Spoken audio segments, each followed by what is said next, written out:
Scott Peck, Put kojim se ređe ide, Sazrevanje i religija, Dete i prljava voda. Prethodne slučajeve sam iznao kao odgovor na pitanje da li je vera u Boga forma psihoterapije. Ako hoćemo da se uzdignemo iznad iskustva detinjstva, lokalne tradicije i praznoverica, to je pitanje koje moramo postaviti. Ali primjeri koje smo naveli jasno pokazuju da to nije jednostavno. Ponekad je odgovor da. Ketina bezrezervna vera u Boga, uticaj crkve i majke, potpuno je zaustavila njen razvoj i otrovala je njen duh. Tek sumnjajući, postavljajući pitanja i odbacujući verovanje, ona je bila u stanju da vodi širi, zadovoljniji i produktivniji život. Tek kada je bila sposobna za sazrevanje. Ali ponekad je odgovor i ne. Kada je Marša izrasla iz hladnog mikrokosmosa svog detinjstva i prirodno i polako ušla u širi i topliji svet, u njoj se razvila i vera u Boga. A Tedova napuštena vera morala je ponovo uskrsnuti kao bitan deo oslobađanja i uskrsnuća duha. Šta da radimo sa da i ne odgovorima? Naučnici postavljaju pitanja u potrazi za istinom, ali oni su ljudi i poput svih ljudi hteli bi da njihovi odgovori budu jasni, čisti i laki. U svojoj želji za jednostavnim rešenjima naučnici često padaju u zamku kada postave pitanje stvarnosti Boga. Prva zamka je u tome da se sa prljavom vodom iz lavora izbaci i dete, a druga je tunelska verzija. Ima puno prljave vode oko pitanja postojanja Boga. Sveti ratovi, inkvizicija, prinošenje životinja na žrtvu, sujeverje, protuslovlje, dogmatizam, neznanje, hipokrizija, osjećaj da smo samo mi u pravu, krutost, surovost, spaljivanje knjiga, spaljivanje veštica, inhibicije, strah, konformizam, morbidan osjećaj krivice, ludilo. Lista je skoro beskonačna, ali je li to sve Bog uradio ljudima ili su to ljudi uradili Bogu? Evidentno je da je verovanje u Boga često destruktivno i dogmatsko. Je li problem u tome što ljudi imaju tendenciju da budu dogmatični? Svi znamo da i ateisti mogu biti isto toliko dogmatični u svome neverovanju kao i svaki vernik. Treba li da se oslobodimo vere u Boga ili dogmatizma? Još jedan razlog zbog koga su naučnici skloni da bace i dete sa prljavom vodom, a on je da je i sama religija nauka. Naučnik neofit može biti jednako fanatičan kao i hrišćanski krstaš ili vojnik Allaha. Ovo je posebno slučaj kada naučnik dolazi iz kulture i doma gde je verovanje u Boga čvrsto zasnovano na neznanju, sujeverju, krutosti i hipokriziji. Tada ima emotivne i intelektualne motive da sruši idole primitivne vere. Znak zrelosti kod naučnika je svest da nauka može biti predmet dogmatizma kao i bilo koja religija. Već sam rekao da je za naše duhovno sazrevanje bitno da postanemo naučnici koji su skeptični u odnosu na ono što su ranije mislili, to jest da dovode u sumnju uobičajene predstave i pretpostavke naše kulture. Ali često predstave nauke postaju kulturološki idoli i neophodno je da se i prema njima odnosimo sa skepsom. Moguće je da mi sazrevajući izgubimo veru u Boga, ali moram napomenuti da je moguće i zadobiti veru u Boga u procesu sazrevanja. Skeptički ateizam ili agnosticizam nije uvek i najveći nivo razumevanja za koje su sposobna ljudska bića.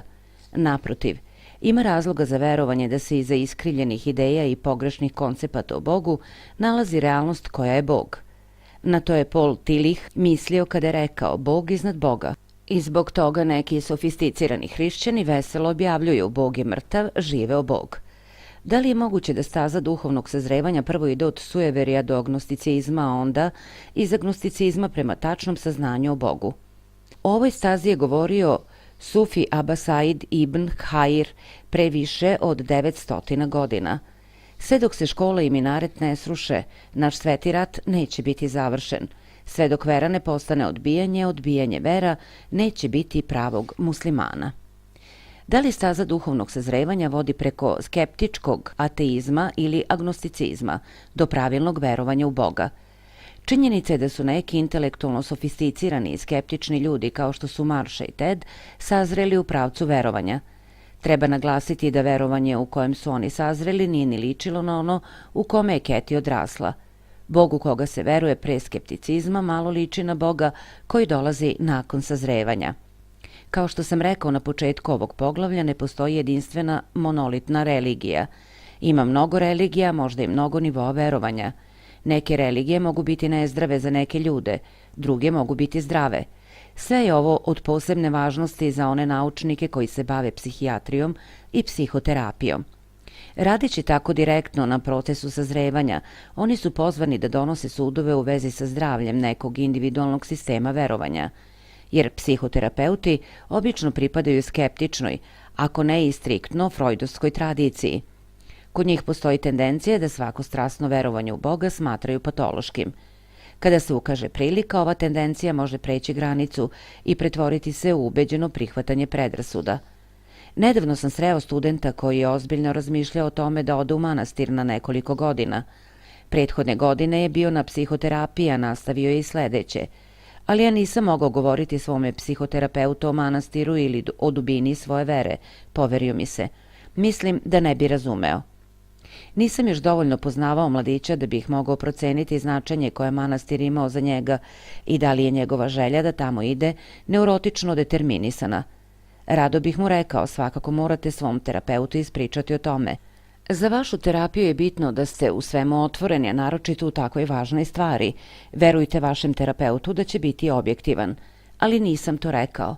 Nisam bio siguran da će njegov terapeut biti objektivan, da će potpuno razumeti. Psihijatri i psihoterapeuti koji imaju simplicistički stav prema religiji verovatno će učiniti medveđu uslugu nekim pacijentima. To je naročito moguće ako svaku religiju smatraju dobrom i zdravom. Isto će se desiti kada dete bace zajedno sa prljavom vodom i kada svaku religiju smatraju bolešću ili neprijateljem. I konačno to će se dogoditi i ako se oni suočeni sa kompleksnošću materije povuku i uopšte ne dotaknu religiozno pitanje svojih pacijenata. Iza takve totalne objektivnosti krije se mišljenje da to nije njihova stvar i da oni ne bi trebalo da budu uvučeni u taj problem, ni duhovno ni religiozno. Međutim, njihovim pacijentima je potrebno da oni budu uvučeni i zainteresovani. Ja ne smatram da oni treba da napuste svoju objektivnost ili da je uravnoteživanje njihove objektivnosti sa njihovom sopstvenom duhovnošću laka stvar. Naprotiv, to nije ni malo lako, ali moj stav da psihoterapeuti svih vrsta treba ne da budu manje uvučeni, nego pre da budu tananiji sa religioznim stvarima.